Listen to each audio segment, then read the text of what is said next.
Personally আমার গুড্ডুর মার ভিডিওগুলো খুবই ভাল লাগে। সেই প্রথম থেকে গুড্ডুর মার ভিডিওগুলো আমি খুব পছন্দ করি দেখতে। কাজ করতেছিলাম আর একদিকে ভিডিও দেখতেছিলাম। ভিডিও দেখতে দেখতে হঠাৎ করে গুড্ডুর মার ভিডিওগুলো সামনে আসলো, তাই বসে বসে দেখতেছিলাম। সকালবেলা ঘুম থেকে উঠে আগে নাস্তা নোস্তা করে নিয়েছি, করে নিয়ে তারপর রুম টুম ঝাড় দিয়ে পরিষ্কার টরিষ্কার করে তারপর রান্নার দিকে চলে আইছি।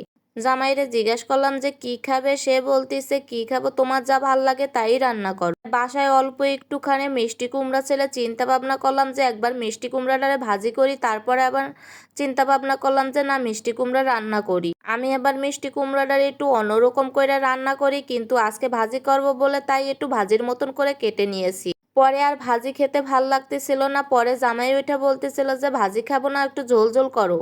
এদিকে আবার ফ্রিজ থেকে পাঙ্গাস মাছ বের করে নিয়েছি, ওটারে ভিজাইয়া রাখছিলাম সকালবেলা ঘুম থেকে উঠেই। পাঙ্গাস মাছটারে ধুয়ে টুয়ে সুন্দর করে পরিষ্কার করে আমি আবার সবসময় বাজার থেকে পাঙ্গাস মাছ কেটে নিয়ে আসি। অত বড় পাঙ্গাস মাছ তো আমার কাটা সম্ভব না, তাই আমি বাজার থেকে সবসময় কেটে আনি। এদিকে মিষ্টি কুমড়া ভাজি করব দেখে কাঁচামরিচ পেঁয়াজ আর চিংড়ি মাছটারে হালকা করে ভাজি করে নিয়েছি। প্রথমে চেয়েছিলাম যে মিষ্টি কুমড়ারে একটু ঝোল ঝোল করব, পরে আবার এইরকম ভাজার মতন করে আবার হালকা ঝোল রেখে দিয়েছি। পাঙ্গাস মাছ ভুনা করার জন্য মশলা রেডি করে রাখছি, আর অন্যদিকে আমার মিষ্টি কুমড়াও হয়ে গেছে, তাই পাঙ্গাস মাছ ভুনা করার জন্য মশলাগুলারে পাতিলে দিয়ে দিলাম। পেঁয়াজ কুচি, আদা রসুন জিরা বাটা এবং হলুদের গুঁড়া মরিচের গুঁড়া লবণ দিয়ে সুন্দর করে কষাই নিছি। মাছটাকে দিয়ে তারপর ঝোল দিয়ে দিছি পরিমাণ মতো। আপনাদের সাথে কথা বলতে বলতে আমার মাছ ভুনাও হয়ে গেছে। দেখেন কি সুন্দর।